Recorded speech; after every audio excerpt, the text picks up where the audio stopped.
So I would be content na pod nato karon is padayon gihapon siya.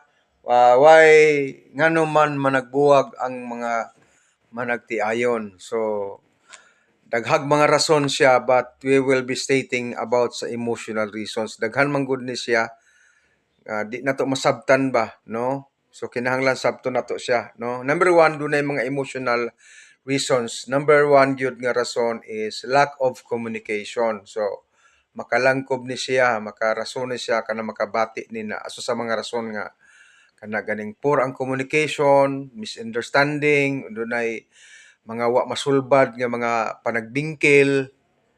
Mo ni siya ang mga gitawag nga usa sa mga rason, no, sa emotional reasons. Number two is emotional gihapon, trust issues, kining pagka maluibon, dishonest, unya dunay mga saad nga nabuak, broken promises.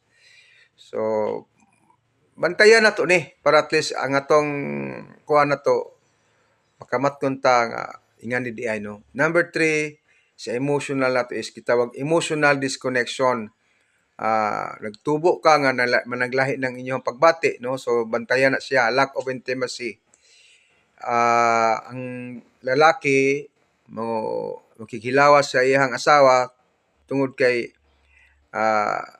naay panginahanglan, no, naay panginahanglan. Pero ang babae, both gihapon siguro muhatag sa kaugalingon kung napoy siya gugma. So pero kadalasan gyud, no, mga panginahanglan managtiayon na. Emotional unavailability mo ni gitawag, lack of intimacy o emotional unavailability. Number four, unresolved conflicts, kanang wa resolve nga mga panagbingkil, mga resentment, mga kaiubos, kasuko, mga issue nga wa matubag. Unya dunay gitawag different emotional needs, wala matagbo ang mga ekspektasyon, dunay incompatible love language. Unya lahi man lagi mo ni bantayan, ano, lahi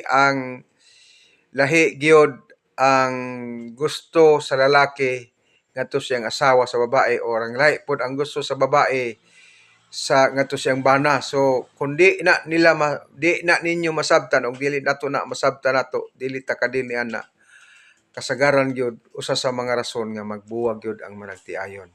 So daghan kay itong nagisgutan ganina, no. So extended lang ning ato karong why couple separated tungod aning mga butanga.